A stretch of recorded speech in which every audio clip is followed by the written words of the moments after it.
Actuellement, l'EBC est en train de mettre en œuvre 2 projets multi-pays, Enfants sans violence, qui se déroulent au Pérou, en Côte d'Ivoire, en Géorgie, en Ukraine, et École sans mur, qui se déroule en République démocratique du Congo, au Cambodge, au Paraguay et au Guatemala. Après, il y a une grande série de projets monopays que nous sommes en train de mettre en place. Donc, à l'heure actuelle, il y en a 11 en Afrique et bientôt vont être 16. Donc, nous avons 5 autres projets en cours de préparation, plus un cours sur les plaidoyers qui se développe en République démocratique du Congo. Il y a 6 projets en Amérique latine, 2 projets en Europe occidentale, 2 projets en Asie et Proche-Orient, et en Europe de l'Est et Asie centrale. Nous avons 8 projets, dont 3 projets portent sur de l'assistance humanitaire à l'Ukraine, et 2 projets que nous avions commencé à mettre en place en Russie et qu'à l'heure actuelle, ils sont en stand-by vu évidemment la situation politique dans ces pays. Ces projets portent essentiellement sur les thématiques suivantes. L'éducation, une éducation inclusive et de qualité, donc garantir l'accès à ces droits fondamentaux pour les enfants, la bientraitance,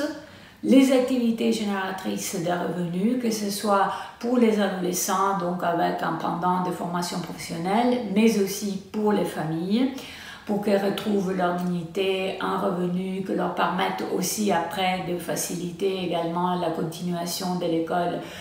pour les enfants. Des projets autour de la justice juvénile, en particulier une justice réparatrice, donc tournée vers la réinsertion des adolescents qui ont été en conflit avec la loi, et des projets autour de la résilience. Donc une résilience en termes de formation de tuteurs de résilience,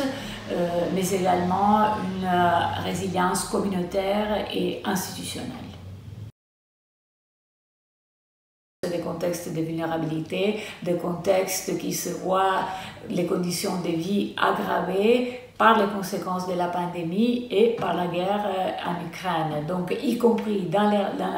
des régions comme l'Afrique, comme l'Amérique latine, qui ne sont pas en premier lieu, si on veut, impactées par la guerre, mais on commence à ressentir l'inflation, l'augmentation des prix des biens de première nécessité, une instabilité politique aussi qui se crée parce qu'il y a une situation de mal-être social et donc la paix sociale qui se retrouve en danger. Et pour l'Afrique également, nous voyons dans nos pays de l'Afrique de l'Ouest qui commencent à ressentir assez fort l'impact également de la crise au Mali,